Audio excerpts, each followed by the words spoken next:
وجود می لوی افغانستان دی د مثال په توګه، زړه پکې پروت ملت افغان دی د مثال په توګه. دا ظالمانو په ازغنو کرخو نیم کړی دی، بیا یې په ډېر وخشت په لر او بر تقسیم کړی دی.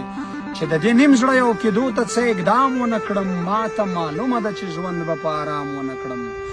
چې وي موجود دا د تورخم تور زنځیرونه تر څو، چې مو ترمنځ وي د ډیورنډ شنکي تارونه تر څو، نو بیا بیخي په لر او بر امن د خدای قسم دی، په کابل جان په پېښور امن د خدای قسم دی.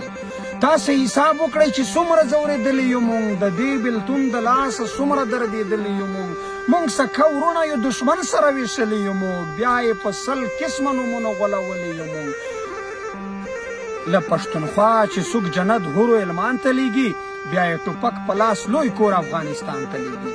مونږ که سوځېږو که ژوبلېږو، خو د دې د لاسه په لر او بر کې وژل کېږو، خو د دې د لاسه دا چې له هر ګړنګ لوېږو، خو د دې د لاسه دا چې په وینو کې لغړېږو، خو د دې د لاسه منځ کې بېلتون دی، ورور د ورور له حاله نه خبرېږي، پلار یې د زوی او مور د لور له حاله نه خبرېږي.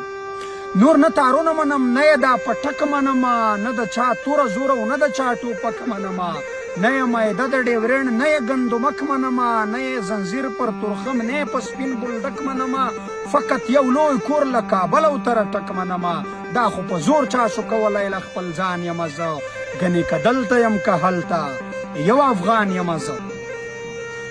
وزیرستان، سوات، پکتیکا کې مې ورونه بل دي، په لر او بره پښتونخوا کې مې ورونه بل دي. د دې ورونو مړه کېدو ته یو کېدل پکار دي، د دې ازغنو کرخو نور له منځه وړل پکار دي.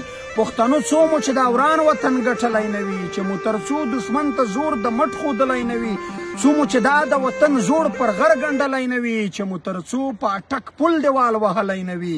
ای ګیلمنه تر هغې په موږ سیالي قسم ده، په افغانانو سوله امن خوشحالي قسم ده، په افغانانو سوله امن خوشحالي قسم ده.